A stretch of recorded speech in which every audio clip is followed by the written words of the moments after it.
One thing I would have hoped that everyone would have learned after the 2016 election was that the biggest gift that you can give Donald Trump is a crooked establishment candidate.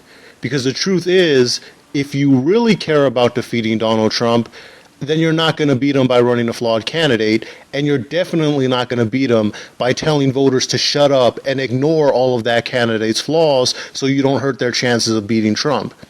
Because while you may not realize it, those flaws are going to be what end up costing them the election against Trump with independents and swing voters. The truth is, Kamala Harris is a deeply flawed candidate, and even her own supporters know this, which is why, instead of trying to defend her record, they tell us to ignore it, or they call you racist and sexist for even bringing that up. But as we saw during the debate this week, by ignoring her flaws for so long, you end up catching her off guard when somebody finally does bring those points up.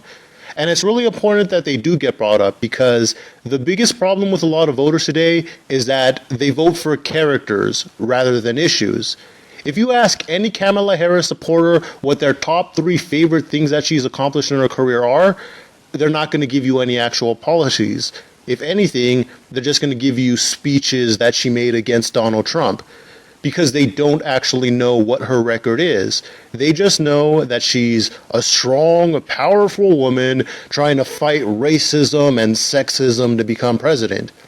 But when you listen to everything that she says today, it completely contradicts her record as a prosecutor, and that's what Tulsi Gabbard brought up. She claims to be a huge 420 advocate, even going as far as to say that she smoked weed back in the day while listening to Snoop Dogg in the 80s. But that contradicts how she was one of the toughest prosecutors against weed as Attorney General. Ron Gold has said that he is for the legalization of marijuana recreationally. Your thoughts on that? That he is entitled to his opinion. She claims to be for criminal justice reform, yet she fought to keep innocent people in jail, even going as far as to hide evidence that she knew will exonerate them. So it's not even just that she was a tough cop, it's that she was a crooked cop. And then she claims that she supports legal prostitution, yet she was the one that went after Backpage nonstop for years, again, using shady, crooked cop tactics until they finally got shut down. Now, it would be one thing if she could at least own up to her mistakes and say, yes, what I did was wrong, or, you know what, I've changed my views since then. But if you pay attention to the answer that she gave Tulsi Gabbard, not only did she not apologize or even acknowledge any of the points that Tulsi brought up, but she doubled down and said that she's proud of her record as prosecutor. One of the ways that you can tell that a politician has no real answer to a question that they're given is when they don't actually respond to the question, but they just deflect from that question and go into a related talking point to let them talk about something else. Oh, you're talking about that time I put an innocent person in jail? Well, I'm against the death penalty. And then when she was given another chance to respond later on, instead of actually addressing her record, she went for an ad hominem attack against Tulsi Gabbard and said, oh, well, you know, my poll numbers are great and hers suck, therefore her point is invalid, which is the exact same type of point that Donald Trump would constantly make during the Republican debates. You're never going to be president of the United States by insulting your way to the presidency. Let's see, I'm at 42 and you're at 3, so far I'm doing better. Doesn't matter.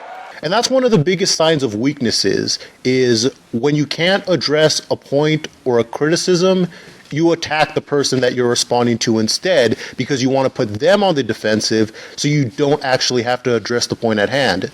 If that was how she reacted when it was another Democrat bringing those points up, imagine how she's going to react when it's Trump who's the one that's hitting her on her record. And when you look at it, Tulsi wasn't even that hard on her. She simply stated the issues with her record in a very calm demeanor, unlike other candidates who just shout and scream over candidates, making it obvious that they're only attacking other people because they want to boost their profile, aka the same way Kamala Harris did to Joe Biden in the last debate when her numbers were in the single digits. In this case, Tulsi wasn't aggressive. She simply stated her point, gave Kamala Harris a chance to respond without interrupting her, and in response, Kamala calls her an irrelevant loser and then brags about herself. The thing is, that was nothing compared to how hard Trump would hit her in a debate. And the thing about Kamala is that she can't respond the same way to Trump that she did to Tulsi Gabbard in this debate, because you can't beat Trump when it comes to trash talking and bragging. And I think that's exactly why Tulsi was the perfect candidate to call Kamala out on this, because it really shows the contrast between the two. Tulsi was calm and collected the entire time and made substantive and factual arguments based on the issues. She didn't even insult Kamala one time, even in the post interviews when she was given a chance to do so. She kept it strictly to Kamala's record and the issues. Compare that to how angry, aggressive, arrogant, and insulting Kamala got simply because someone else highlighted her record. If Tulsi Gabbard got under her skin that much over something so soft, then do you really think that she can take on Trump without losing her cool like that? Now, I want to create a contrast between Tulsi Gabbard and Kamala Harris, and I want you guys to actually think about which one you think would be more effective going up against Trump. So we just talked about the demeanor and how calm Tulsi remains even when in a heated debate, by comparison to Kamala Harris, who shouts and insults when she's in an argument. But you also have to look at the substance of their responses as well. When Kamala Harris gets challenged on any of her flaws, her reaction is to ignore, deflect, and pivot to another talking point so she can distract from addressing the actual point. Compare that to Tulsi Gabbard whenever she's challenged. One of the only real talking points that the establishment has against Tulsi Gabbard is that she used to be anti-LGBT. She gets hounded on this way harder about this from the media than Kamala Harris has ever been attacked on anything. But how does she respond to it? Yes, that's true. I was wrong. I have changed, and if you don't believe me, look at my voting record as proof, because it's 100% LGBT.